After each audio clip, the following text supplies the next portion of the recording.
வணக்கம். இது உங்கள் ஜாப் 360 தமிழ். நம்ம இந்த வீடியோவில் என்ன பார்க்க போகிறோம்னா, நேத்திக்கு டிஎன்பிஎஸ்சி ப்ரெஸ் ரிலீஸில் ரிலீஸ் பண்ணியிருந்த ஆனுவல் பிளானர் படி நம்ம பார்த்தோம்னா, குரூப் 2 அண்ட் குரூப் 2ஏக்கான எக்ஸாம் பேட்டர்ன் எல்லாமே சேஞ்ச் பண்ணியிருந்தாங்க. நேத்திக்கே வந்து அந்த ப்ரெஸ் ரிலீஸ் நிறைய பேர் பார்த்துருப்பீங்க. இன்னும் பார்க்காதவங்க வந்து சீக்கிரமாக அந்த ப்ரெஸ் ரிலீஸை வந்து ஃபஸ்ட்டு பாருங்கள். ஏன்னா அந்த ஆனுவல் பிளானரில் இது வரைக்கும் டிஎன்பிஎஸ்சி சைட்லேருந்து நமக்கு கொடுக்காத மாதிரி எக்ஸாம் டேட்டையும் மென்ஷன் பண்ணி கொடுத்துருக்காங்க. இது எவ்வளோ தூரத்துக்கு அக்யூரேட்டாக இருக்கும்னு தெரியாது. ஏன்னா எல்லா டைமுமே வந்து எக்ஸாம் வந்து இந்த மந்தில் இருக்கும்னு மட்டும் தான் சொல்லுவாங்களே தவிர்த்துட்டு, இந்த டைம் வந்து அப்ளிகேஷன் டேட்டும் கொடுத்துட்டாங்க, எக்ஸாம் டேட்டுமே வந்து மென்ஷன் பண்ணியே கொடுத்துருக்காங்க. ஸோ வந்து இந்த டைம் வந்து டிஎன்பிஎஸ்சி அவங்களோட வேலைகளை, அதாவது எக்ஸாமுக்கான ரிசல்ட் ரிலீஸ் பண்ணுற வேலைகளெல்லாம் கொஞ்சம் சீக்கிரமாக ரிலீஸ் பண்ணுவாங்கன்னு நம்ம நம்பலாம். இந்த ஆனுவல் பிளானரில் நமக்கு இம்பார்ட்டண்ட்டாக நம்ம பார்க்க வேண்டியது குரூப் 2 அண்ட் குரூப் 2ஏக்கான மெயின் எக்ஸாம் வந்து மாற்றிருக்காங்க. அது மட்டும் இல்லாமல் இன்டர்வியூன்ற ஒரு ப்ராசஸ் வந்து இந்த டைம் வந்து குரூப் 2 அண்ட் குரூப் 2ஏக்கு வந்து கிடையாது அப்படின்ற மாதிரி அவங்க கொடுத்துருக்காங்க. அது எந்த மாதிரி சேஞ்ச் ஆயிருக்கு, பேட்டர்ன் சேஞ்ச் ஆயிருக்கு அப்படின்றத வந்து அவங்களோட ஆனுவல் பிளானர்லேயே கொடுத்துட்டாங்க. டிஎன்பிஎஸ்சிக்கு புதுசாக வந்திருக்க ஆஸ்பிரன்ஸ், அதாவது பிகினர்ஸ்க்குலாம் வந்து அந்த பேட்டர்ன் வந்து கொஞ்சம் வந்து டவுட்டாக தான் இருக்கும். ஸோ வந்து அதை சிம்பிளாக ஈஸியாக நான் வந்து எக்ஸ்பிளைன் பண்ணுறேன். அதுக்கு முன்னாடி ஆனுவல் பிளானரில் வந்து இதான் ஃபஸ்ட் பேஜ். அதில் வந்து combined civil service examination group 2 and group 2ஏக்கு வந்து டோட்டலாக வேகன்சி வந்து 2030 வேகன்சி கொடுத்துருக்காங்க. இப்போ எக்ஸாம் பேட்டர்ன் பற்றி பார்க்கலாம். ஃபஸ்ட்டு ப்ரிலிமினரி எக்ஸாம் பார்க்கலாம். ப்ரிலிமினரி எக்ஸாமை பொறுத்தளவுக்கு குரூப் 2 அண்ட் 2ஏ ரெண்டுத்துக்குமே வந்து ஒரே ப்ரிலிமினரி எக்ஸாம் தான். ப்ரிலிமினரியில் வந்து லாங்குவேஜ் வந்து 100 கொஷின் இருக்கும். நெக்ஸ்ட்டு ஆப்டியில் வந்து 25 கொஷினும், ஜிஎஸ்சில் வந்து 75 கொஷினும் கொடுத்துருப்பாங்க. டோட்டலாக வந்து 200 கொஷின் வந்து ப்ரிலிம்ஸ்க்கு இருக்கும். இந்த குரூப் 2 அண்ட் 2ஏக்கு வந்து அப்ளை பண்ணுறதுக்கான டேட் பார்த்தோன்னா 28/6/2024 தொடங்குதுன்னு கொடுத்துருக்காங்க. எக்ஸாம் டேட் வந்து 28/9/2024 வந்து இருக்கும் அப்படின்றது தான் கொடுத்துருக்காங்க. நெக்ஸ்ட் இந்த ப்ரிலிம்ஸை பொறுத்தளவுக்கு நமக்கு லாங்குவேஜ் பேப்பர் வந்து தமிழ் அண்ட் இங்கிலீஷ் ரெண்டுத்துலேயுமே இருக்கும். ஸோ ப்ரிலிம்ஸை பொறுத்தளவுக்கு எந்த சேஞ்சஸுமே நமக்கு இருக்க போகிறது கிடையாது. அதிலிருந்து நமக்கு வந்து மெயின்ஸ்க்கு எப்படி அனுப்புவாங்கன்னா, அதே வந்து 1:10 ரேஷியோவில் தான் வந்து ப்ரிலிம்ஸை கிளியர் பண்ணவங்களுக்கு மெயின்ஸ் அனுப்புவாங்க. மெயின்ஸ் எப்படி இருக்க போகுது அப்படின்னு பார்த்தோன்னா, குரூப் 2க்கு தனியாக நடக்க போகுது, குரூப் 2ஏக்கு தனியாக நடக்க போகுது. அது எப்படி குரூப் 2 மெயின்ஸ் வந்து அப்படி அட்டன் பண்ணுறது அப்படின்னு நினச்சிங்கன்னா, நீங்கள் அப்ளை பண்ணும்போதே குரூப் 2க்கு மட்டும் தனியாக அப்ளை பண்ணியிருந்தீங்கன்னா குரூப் 2க்கான மெயின்ஸ் எழுதுவீங்க. அப்படி இல்லைனா குரூப் 2ஏக்கு மட்டும் தனியாக அப்ளை பண்ணியிருந்தீங்கன்னா அதுக்கான மெயின்ஸ் எழுதுவீங்க. அதுவும் இல்லைனா 2 எக்ஸாமுக்குமே வந்து சேர்த்து அப்ளை பண்ணுறவங்களுக்கு வந்து 2 எக்ஸாமுமே இருக்கும். அது எப்படி 2 எக்ஸாமுமே வந்து மெயின்ஸ் பேப்பர் வந்து ஒரே நாளில் நடக்குமா அப்படின்லாம் கேட்டால், ஒரே நாளில் 2 மெயின்ஸ் வந்து நம்மளால் எழுத முடியுமான்னு கேட்டால் அப்படி எக்ஸாம் கிடையாது. இப்போ எக்ஸாம்பிளுக்கு நீங்கள் குரூப் 2க்கு வந்து விண்ணப்பிச்சிருந்தீங்க, அதில் மெயின்ஸ் எக்ஸாம் எழுத போகிறீங்கன்னா இந்த 2 பேப்பரும் எழுதுவீங்க. அதில் நமக்கு தமிழ் எலிஜிபிலிட்டி டெஸ்ட்டு தான், அது வந்து நமக்கு டிஸ்கிரிப்டிவ் பேப்பரில் இருக்கும்.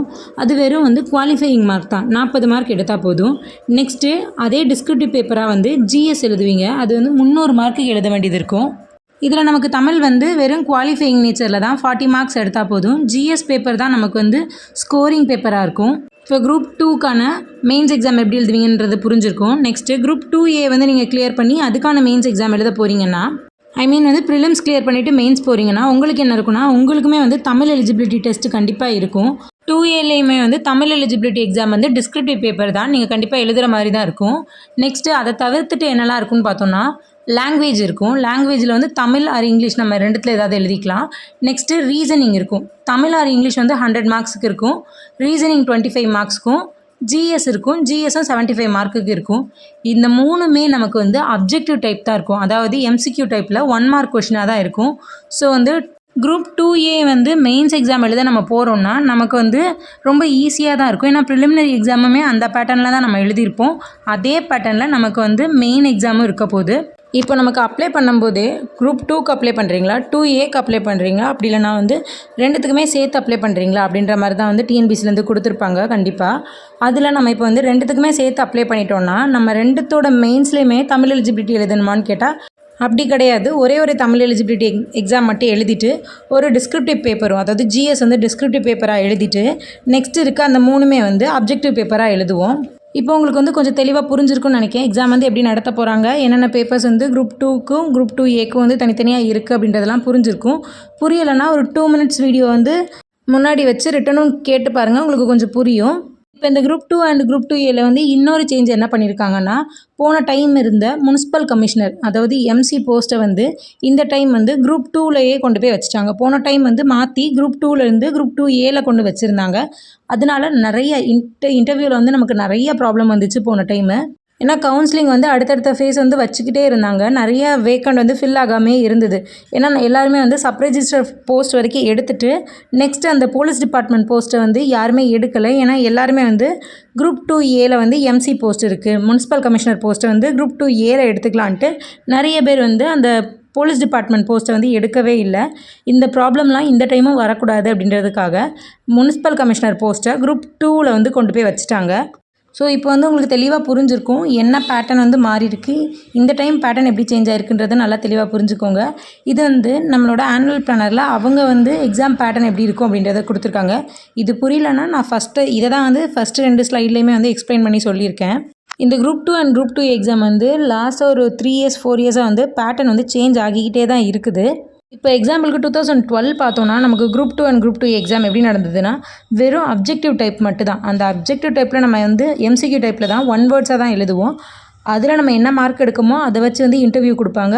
அந்த இன்டர்வியூவில் செலக்ட் ஆனோன்னா நமக்கு ஸ்ட்ரைட்டாக போஸ்டிங் தான். மெயின்ஸ் அப்படின்ற ஒரு டாப்பிக்கே அதில் உள்ளே வரல. நெக்ஸ்ட்டு 2015 மெயின்ஸுன்ற டாபிக் உள்ளே கொண்டு வராங்க. அதுலேயுமே வந்து ப்ரிலிம்ஸ் வந்து 300 மார்க்குக்கு 200 கொஸ்டின். அதில் வந்து சிபிடியில் தான் மெயின்ஸ் நடந்திருக்கு. கம்ப்யூட்டர் பேஸ்டு டெஸ்ட்டாக தான் நடந்திருக்கு. அதுவுமே வந்து 1 மார்க்காக தான் இருந்திருக்கும். நெக்ஸ்ட்டு லாஸ்ட்டாக ஒரு 50 மார்க் வந்து டிஸ்கிரிப்டிவ் பேப்பருக்கு கொடுத்துருக்காங்க. அதில் செலக்ட் ஆகிறவங்க வந்து இன்டர்வியூக்கு கூப்பிட்ருக்காங்க. ஸோ வந்து நமக்கு மெயின்ஸ் வந்து அந்த டைமே வந்து கஷ்டமாக இருந்திருக்காது. வெறும் வந்து 1 வேர்ட்ஸ் தான் இருந்திருக்கும். நெக்ஸ்ட் அதுக்கப்புறம் வந்து 2018லேயுமே நமக்கு வந்து பேட்டர்னாக மாற்றிருக்காங்க. ஸோ ஒவ்வொரு வருஷமுமே வந்து பேட்டர்ன் மாற்றிட்டே தான் வராங்க. 2018 எப்படி மாறி இருக்குன்னு பார்த்தோன்னா ப்ரிலிமினரி வந்து அதே 300 மார்க்ஸ்க்கு 200 கொஷினு. அதிலேருந்து 1:10 ரேஷியோவில் வந்து மெயின் எக்ஸாமுக்கு போயிருக்காங்க. இது வந்து மெயின் எக்ஸாம் வந்து யாருக்கு மட்டும் நடந்திருக்குன்னு பார்த்தோன்னா 2018 குரூப் 2க்கு மட்டும்தான் மெயின் எக்ஸாம் நடந்திருக்கு. 2Aக்கு நடக்கலை. அதுலேருந்து செலக்ட் ஆகுறவங்க வந்து இன்டர்வியூ செலக்ட் ஆகி அதுலேருந்து போஸ்டிங் போட்டிருக்காங்க. இந்த 2018லேயுமே வந்து மெயின் எக்ஸாமோட பேட்டர்ன் வந்து 2023 நடந்த மெயின் எக்ஸாமோட பேட்டர்னை வந்து அப்படியே வந்து டிஃப்ரெண்ட்டாக சேஞ்சாக தான் இருக்கும். அதாவது மார்க் அடிப்படையில் வந்து சேஞ்சாக இருக்கும். 3 மார்க்ஸ் கொஷின், 6 மார்க் கொஷின் அப்படின்ற மாதிரி பேட்டர்னே வந்து வேறு மாதிரி தான் இருந்தது. இப்போ லாஸ்ட்டாக 2023 பார்த்தோன்னா இதுக்கான பேட்டர்னுமே வந்து டோட்டலாக சேஞ்சு. அதே மாதிரி தான் ப்ரிலிம்ஸ் எக்ஸாமில் எந்த சேஞ்சுமே இல்லை. மெயின் எக்ஸாம் வந்து குரூப் 2 அண்ட் 2Aக்கு ரெண்டுத்துக்குமே வந்து மெயின் எக்ஸாமில் வந்து 300 மார்க்குக்கு வந்து டிஸ்கிரிப்டிவ் பேப்பரில் இருந்தது. இதுலேயுமே நமக்கு வந்து பேட்டர்னில் இருக்க கொஷினோட மார்க் வந்து டிஃப்ரெண்ட்டாக இருந்தது. நெக்ஸ்ட்டு அதில் செலக்ட் ஆகிறவங்கள வந்து இன்டர்வியூக்கு கூப்பிட்டாங்க. இப்போ வந்து 2024க்குமே வந்து பேட்டர்னை சேஞ்ச் பண்ணிட்டாங்க. ஸோ அதனால் வந்து நெக்ஸ்ட்டு குரூப் 2 2A எக்ஸாமுக்கு வந்து பேட்டர்ன் சேஞ்ச் ஆகிறதுக்கு நிறைய வாய்ப்பு இருக்குது. அதனால் இந்த டைமே வந்து குரூப் 2 அண்ட் 2Aக்கு வந்து எக்ஸாம்ஸை எழுதி வந்து செலக்ட் ஆகிறதுக்கு ட்ரை பண்ணுங்கள். அப்படி இல்லைனா முடியாத பட்சத்தில் 2Aக்காச்சும் நல்லா ப்ரிப்பேர் பண்ணி அதுக்கான மெயின்ஸை வந்து கிளியர் பண்ணுறதுக்கு ட்ரை பண்ணுங்கள். நான் யாராலையும் வந்து குரூப் 2 வந்து முடியாதுன்றதை சொல்ல வரல. குரூப் 2வை கம்பேர் பண்ணச்சில் குரூப் 2Aக்கான மெயின்ஸ் வந்து கொஞ்சம் ஈஸியாக இருக்கும். ஸோ அதனால தான் சொன்னேன். குரூப் 2 வந்து முடியாது அப்படின்னு நினைக்கிறவங்க 2Aக்கு இப்போத்துலேருந்து ப்ரிப்பேர் ஆகி அதுலேயாவது போஸ்டிங் வந்து எடுக்கிறதுக்கு ட்ரை பண்ணுங்கள். அவ்வளோதான். இந்த வருஷம் வந்து குரூப் 2 அண்ட் குரூப் 2Aக்கான எக்ஸாம் பேட்டர்ன் வந்து சேஞ்ச் ஆகிருக்கிறத பற்றி தான் இந்த வீடியோ. அதுக்கான தெளிவான எக்ஸ்ப்ளனேஷன் நான் கொடுத்துட்டேன்னு நினைக்கிறேன். இந்த எக்ஸ்ப்ளனேஷனில் உங்களுக்கு வேறு ஏதாவது டவுட் இருந்துச்சுன்னா கமெண்ட் பண்ணுங்கள். அப்படி இல்லை இந்த குரூப் 2 அண்ட் 2A பற்றி வேறு ஏதாவது உங்களுக்கு டவுட் இருந்துச்சுனாலும் நீங்கள் கமெண்ட் பண்ணுங்கள். இந்த வீடியோ யூஸ்ஃபுல்லாக இருந்துச்சுன்னா லைக் பண்ணிவிட்டு உங்கள் ஃப்ரெண்ட்ஸ் அண்ட் ஃபேமிலி மெம்பர்ஸில் யாராச்சும் குரூப் 2 அண்ட் 2Aக்கு வந்து ப்ரிப்பேர் ஆகிட்டு இருக்காங்கன்னா அவங்களுக்கும் இந்த வீடியோவை ஷேர் பண்ணுங்கள். அப்படியே நம்ம சேனலை சப்ஸ்கிரைப் பண்ணிவிட்டு பெல் ஐக்கான்லேயும் ஆல் செட் பண்ணி வச்சுக்கோங்க. தேங்க்யூ.